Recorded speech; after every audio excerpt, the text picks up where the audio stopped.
Hello Fur and the Fan fans, welcome back to our channel. It's been a couple of weeks since I've posted. We kind of ran into a little bit of a snag. The last thing you saw, actually right before I'm talking here, you probably saw me cleaning up the shop. The shop was so dirty that when you walked in here, you just felt dirty. So, I mean, I know it's a shop, but I mean, it was just really gritty and grimy on all the surfaces. So all that's cleaned up. During that time, I have been trying to figure out how we're gonna get this trailer painted. Now, it's easy just to go ahead and paint, the top and the sides, but the problem is we need to be able to get under the trailer and paint all the under surfaces. Where the water, the dirt, the grime from the road, all that hits it. I don't think I can do a really great job with that just by crawling under the trailer and spraying it. For one thing, it's pretty tight under there and I don't want to get paint in my face. Let's just say, that's not a fun thing. Especially because we will be using a lacquer base paint, which is kind of like a car paint, which it's a lot more durable. So I've been trying to think of different ways that we can get under this trailer. What I'd really like to do, there's two different things.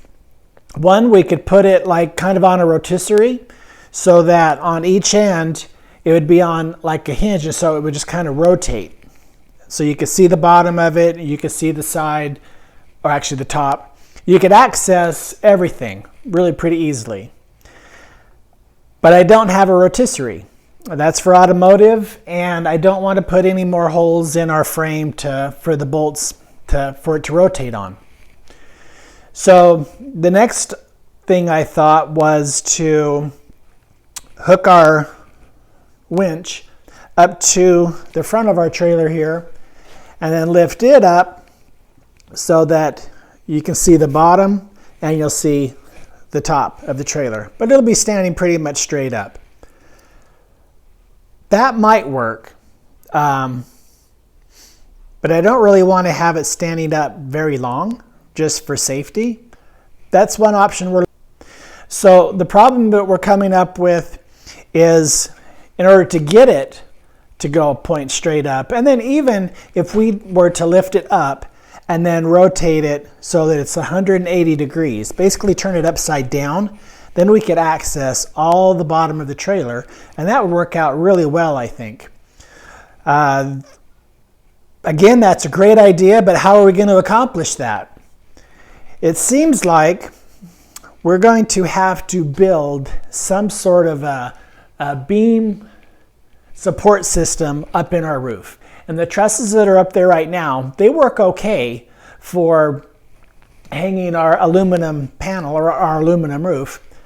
But I really don't think I want to be lifting a trailer and flipping it off of those trusses. So I think what I'm going to do, I came up with a way that I'm going to secure 2x12s 14 feet up in the air on our sidewalls, and that should give us enough strength in order so we can go ahead and lift and rotate and do what we need to do. So priming and painting, unfortunately, if that's what you're looking forward to, that is not going to happen this week. And so what we need to do is we need to start building our support beam structure up in the ceiling of our shop so we can support this trailer, lift it, flip it, paint it, prime it, and paint it. So let's go ahead and get started building our tools so that we can fix the other parts of our trailer so we can continue to move this project forward.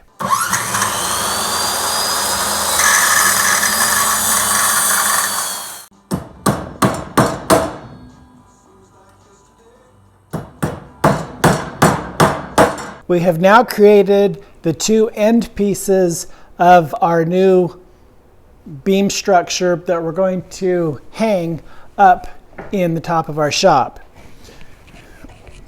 Basically, we have our solid wood pieces here. We have our joist hangers here.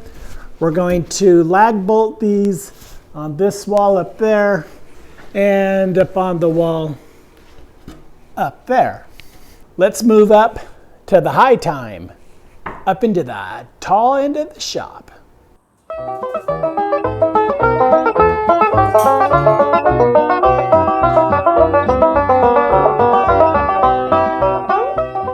All right, I've taken my first run up to the top of our shop on the west side wall, and I marked, actually when I was up there I measured where our studs are coming down in the wall, and I transferred those markings to our beam here.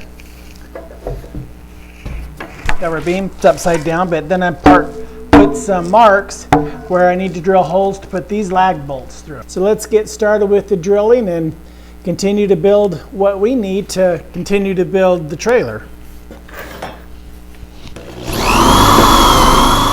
That fits just fine. All right, we'll continue to drill the remaining 8 holes in this beam.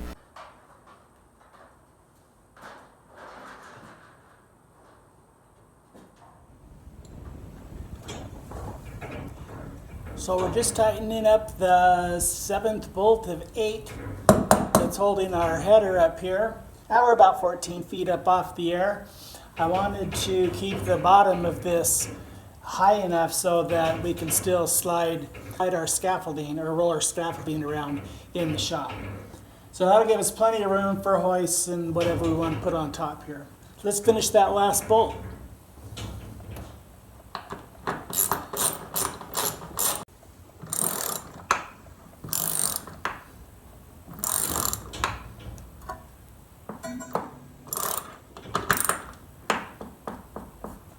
So there we have it, brace number 1. The bottom of it is 14 feet high. It gives us 2 inches to clear our scaffolding. And it's just a little bit above our aluminum roof. Now what we need to concentrate on is this other side. It's going to be a little bit different animal than what we just finished, but we'll go ahead and we'll get that tackled. See if we can't get some type of a beam system across here so we can hoist things in the air. All right, my fur and the fan friends, we have the braces put on both sides of the shop. They've been lag bolted into the wood structure behind the plywood walls.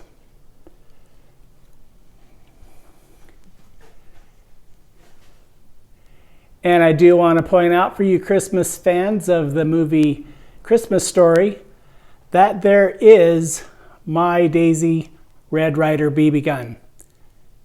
I've had it since 1972. Let's get back to adding our cross members up in the top of the shop. Been here for about 2 hours, and the last thing you saw me do was to connect our headers to our walls.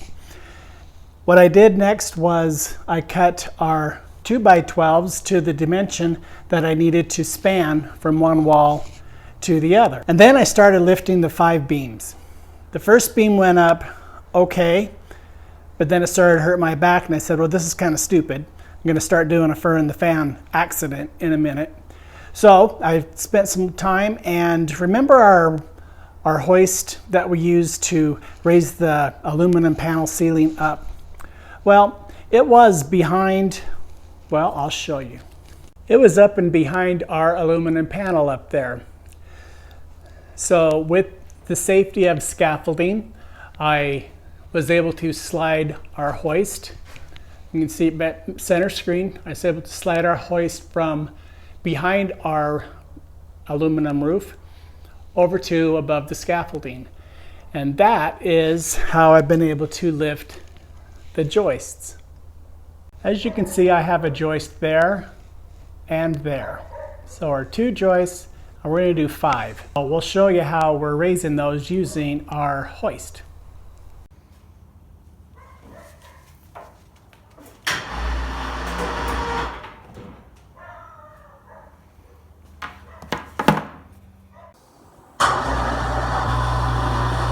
We have lifted 3 of them. So what we're going to do now is we need to lift our final 2 beams, and to do that I've already cut them to length, and we are using our old hoist like I mentioned before. The problem with stuff like this is you get a lot of cords.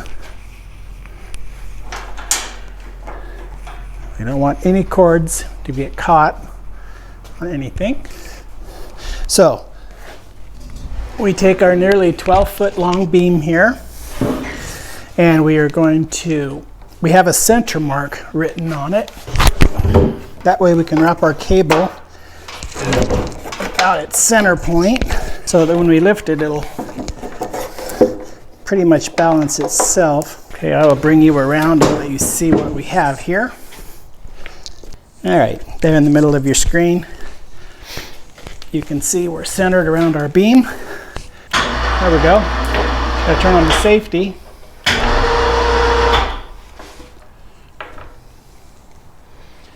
I think we're going to adjust that a little bit. So what we want with this, we want it centered here at our center point of our beam, so that when we lift it, it doesn't get off balance. So you can see this is equal here. It's about centered on our beam. Now we're going to lift it in place. Now I'm doing this by myself today, but we're being as safe as we can be. See, that's not quite centered, but it's okay. We can guide it as we go up.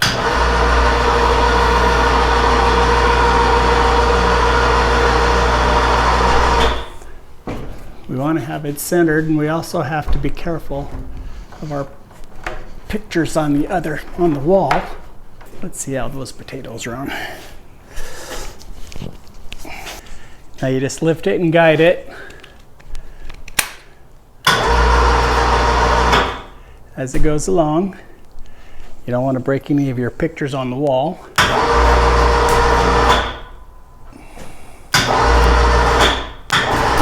Or our Daisy Red Ryder BB gun. Okay, we've lifted that as far as we can get it here. Now we'll need to go up on the scaffolding. Did I emphasize how dangerous this is? It's very, very dangerous.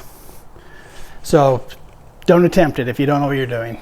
Or even if you do know what you're doing, you probably shouldn't attempt it.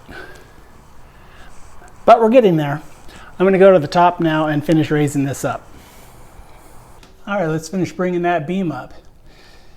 You know, it's a lot more dangerous videoing this than the actual raising of the beam, but I wanted you to see what's happening from up top.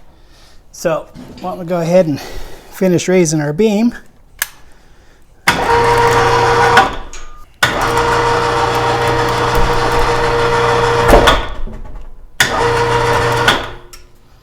And you got to watch your fingers, your hands, never have them anywhere that can be pinched. We're going to leave that one there because we need to lift this beam up and over our scaffolding and lay it on top of our rail here.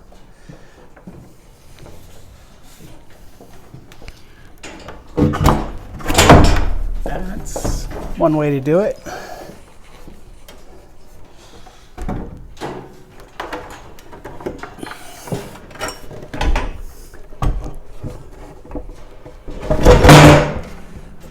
Okay, and we don't want to undo this until we have it in place.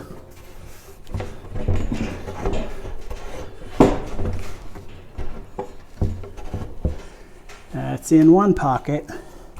Now we need to loosen that up just a little bit so we have some slack. Are you having fun? Good. Gives us a little bit of slack. And why don't we trade places here? So we're going to trade places.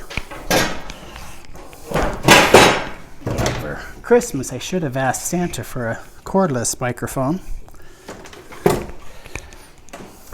But there's always my birthday. So what we're trying to do is put this beam in that pocket right there.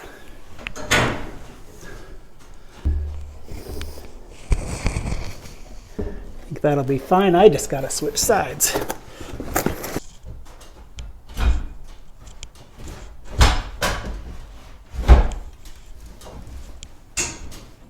Success. There we go.